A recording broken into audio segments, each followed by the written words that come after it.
Welcome to the WoodSongs PODCAST, songs and stories of America's front porch with folk singer Michael Jonathan.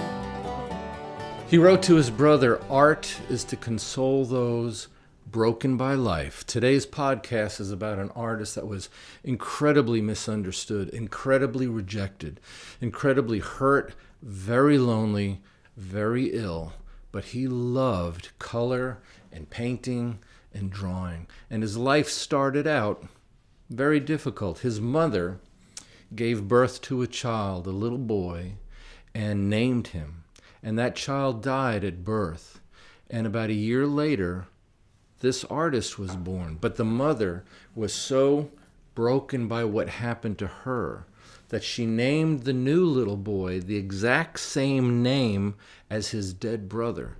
And he grew up in the shadow of a dead child that his mother kept wishing was still there, kept wishing that he was the brother that died. Can you imagine what that does to a child? He tried many different kinds of vocations. He wanted to be a gallery owner, so he worked in a gallery, but that failed. He was very religious because of his family upbringing, so he tried very hard to be a minister. That failed as well. And then he tried to become a painter. And for 10 years, 10 short years, he would draw and paint, and he would try so hard. But he wrote to his uncle, he said, "No one buys my paintings." He wrote to his brother, he said, "My uncle has seen my work and he thinks it's frightful." Can you imagine the hurt that it is of any artist that goes through their life rejected by their parents, goes through their career rejected by the audience that they're trying to find? And I'll bet you anything, many of you have felt that way too. It's very hard to find support. A lot of folks don't have family that supports him. This artist did not. His family rejected him, if not for his younger brother who believed in this artist. And at first, when he started his painting career, his paintings were very, very dark. They were a lot of browns and a lot of dark colors. And then he discovered something he called light. He loved the color yellow. Matter of fact, he loved the color yellow so much, you know what he did? He wanted the joy that was represented by the color yellow inside his soul because he felt so much sadness.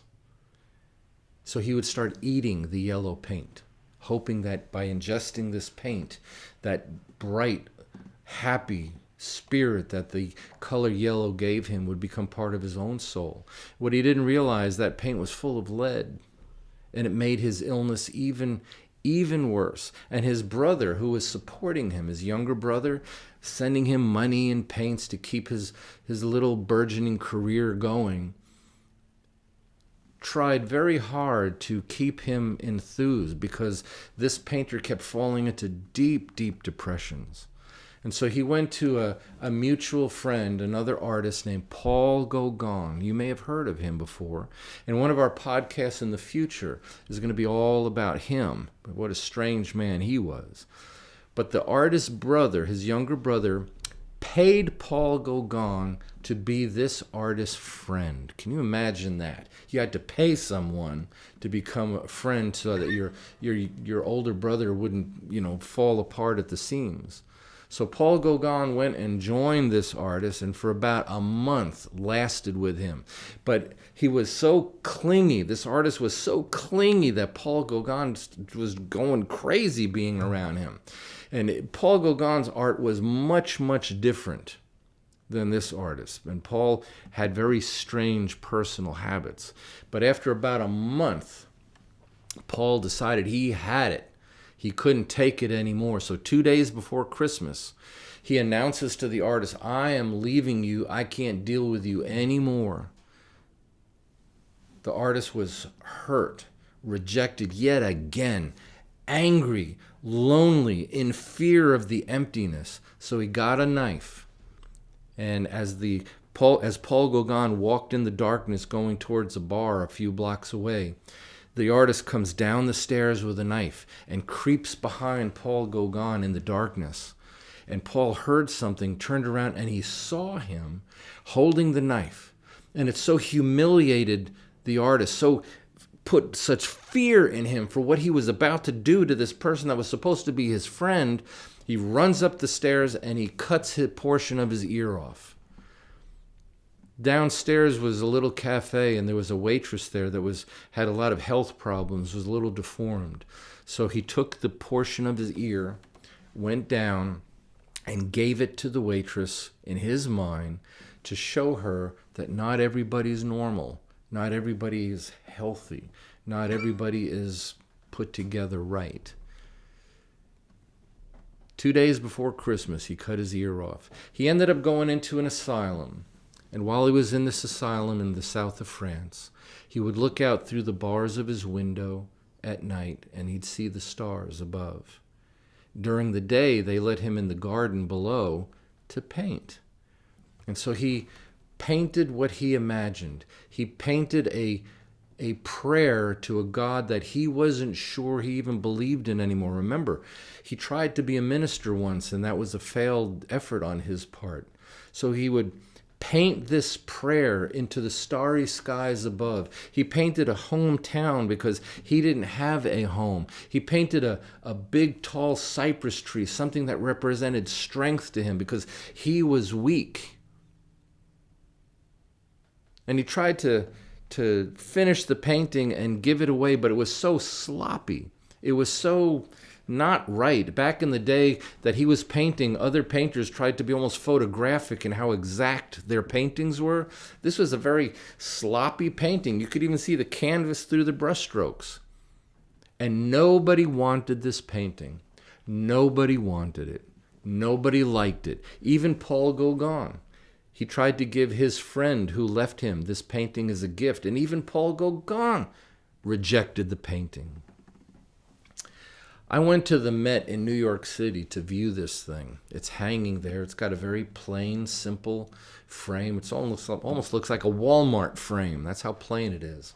But to stand where this artist stood while holding his brush, painting this visual prayer of swirling stars, of something in the night sky, reaching out to some kind of God that he wasn't sure was ever going to listen to him. It's a very moving thing. Before he died, he painted something else called Wheat Fields, which was a painting full of turmoil and anger and frustration. His final painting, a day before he passed away, was called Tree Roots. But it's amazing that he would write to his brother before he passed. He said, "I shall never amount to anything as an artist, I'm sure of it." And yet this painting about the starry skies hanging in the Met, he couldn't give it away, but it's insured for over $1 billion with a B, $1 billion. It's the most revered, it's the most famous, it's the most duplicated, it's the most copied painting in the history of art. And yet when he was alive, nobody liked it, nobody liked him, and he died full of sadness and loneliness. And his brother Theo came to him as he was passing away after 2 little boys shot him in the belly. That's what they think has happened to him now. His final words was, "This sadness will last forever."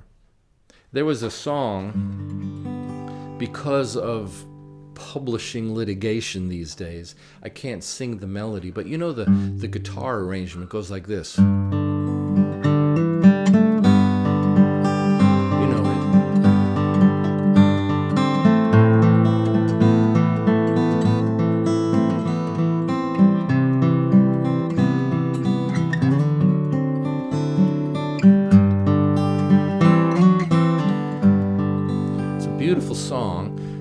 can't sing the melody because of litigation problems with publishers, which is happening everywhere, and that's another thing that we'll talk about in the podcast. But remember, if you cannot find your audience, if you cannot find support in your own family, if your friends tell you that you're not good enough, if nobody buys your paintings or your songs, if your CDs are sitting in boxes because nobody buys CDs anymore, remember, if you're feeling lost, if you're feeling frustrated, if you're feeling alone, you're in good company, because the famous artist Vincent van Gogh felt exactly the way you do.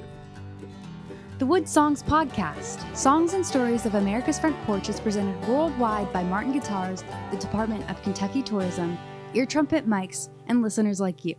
Our technical producer is Gavin Clark. I'm Gabrielle Dahlgren. Follow us online at woodsongs.com.